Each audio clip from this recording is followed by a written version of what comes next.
Exode chapitre 15, versets 22 à 26. Moïse fit partir Israël de la mer Rouge. Ils prirent la direction du désert de Shur. Et après 3 journées de marche dans le désert, ils ne trouvèrent point d'eau. Ils arrivèrent à Mara, mais ils ne purent pas boire l'eau de Mara parce qu'elle était amère. C'est pourquoi ce lieu fut appelé Mara. Le peuple murmura contre Moïse en disant « Que boirons-nous » Moïse cria à l'Éternel, et l'Éternel lui indiqua un bois qu'il jeta dans l'eau, et l'eau devint douce. Ce fut là que l'Éternel donna au peuple des lois et des ordonnances, et ce fut là qu'il le mit à l'épreuve. Il dit, si tu écoutes attentivement la voix de l'Éternel ton Dieu, si tu fais ce qui est droit à ses yeux, si tu prêtes l'oreille à ses commandements, et si tu observes toutes ses lois, je ne te frapperai d'aucune des maladies dont j'ai frappé les Égyptiens, car je suis l'Éternel qui te guérit.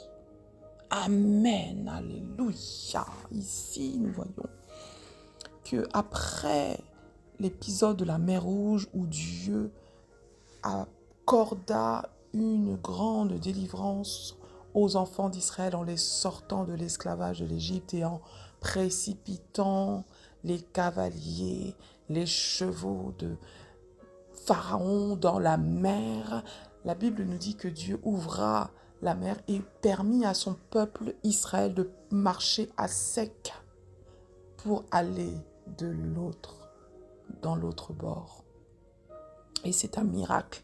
La main de Dieu a été puissante, étendue sur le peuple d'Israël. Et voilà que le peuple entre dans une marche de 3 jours dans le désert, la traversée du désert.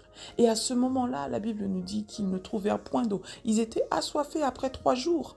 Ils ne trouvèrent aucune eau potable pour boire jusqu'à ce qu'ils arrivent à Mara. Et là, l'eau qu'ils trouvèrent était une eau amère, imbuvable, non propre à la consommation. Et c'est à ce moment-là qu'ils commencèrent à murmurer et que Moïse cria à l'Éternel.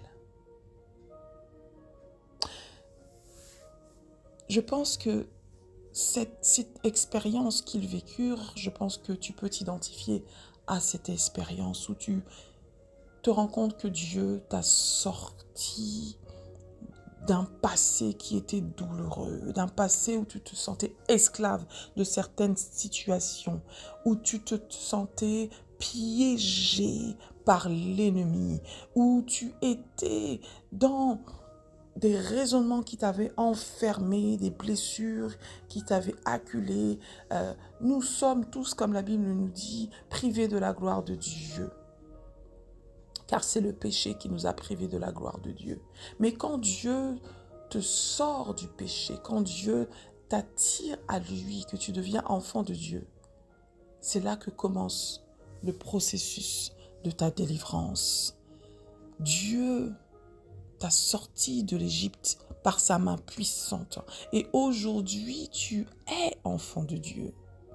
Et c'est lui qui te conduit maintenant dans ce processus continu. Parce que oui, la délivrance est un processus continu. Il y a une période où Dieu te met à l'épreuve. La traversée du désert est nécessaire pour que Dieu puisse te mettre sur le fait accompli. C'est-à-dire que ce qu'il a commencé, il va l'emmener à son accomplissement. La délivrance n'est pas un fait ponctuel, mais c'est un processus. Bien que l'Éternel t'ait sorti du monde, mais sachant que, comme tu l'as vu dans cette lecture, que les enfants d'Israël portaient encore en eux les marques de l'Égypte. Parce que dès qu'ils ont fait face à une épreuve, l'épreuve de Mara, ils ont commencé à murmurer, à se plaindre. Et c'était exactement ce qu'ils faisaient dans l'Égypte. Ils murmuraient, ils se plaignaient, ils ont imploré Dieu pour la délivrance. Et voici que Dieu les a délivrés et ils continuent de murmurer. Et c'est ce que Dieu fait dans nos vies, c'est ce qu'il veut faire. Il veut expier les murmures de ta vie. Là où tu fais face à certaines épreuves, en ce moment dans ta vie, où l'eau est amère, où le passé te poursuit comme les Égyptiens qui essaient de poursuivre. Donc tu vois les traces du passé, les rudiments du passé, les blessures de ton passé, l'amertume, la colère, ce goût amer qui est dans ta bouche. Le Seigneur veut t'en délivrer. Il veut expier l'amertume, la colère qui est en toi et entamer ce processus de restauration et de guérison. Parce que oui, ta restauration, ta guérison passe par le pardon. Passe par le pardon. Il y a certaines choses que tu dois pardonner. Le pardon est une puissance qui libère. Et c'est à partir de là que le Seigneur va guérir tes blessures. Il va panser les blessures de ton cœur.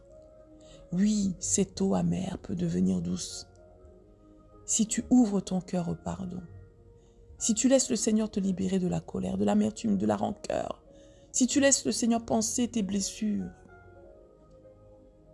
Dieu veut te reconstruire.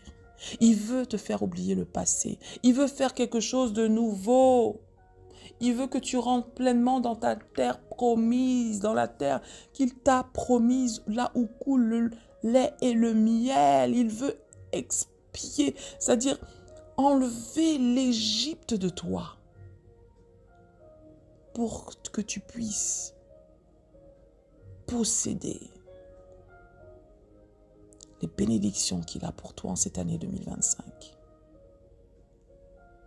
Ces nouveaux horizons qu'il a pour toi. Il veut que tu puisses les explorer. Yes. Est-ce que tu es prête pour cela? Prête à pardonner? Prête à laisser aller l'amertume, la rancœur, la colère? Prête à abandonner l'Égypte qui est en toi? Es-tu prête?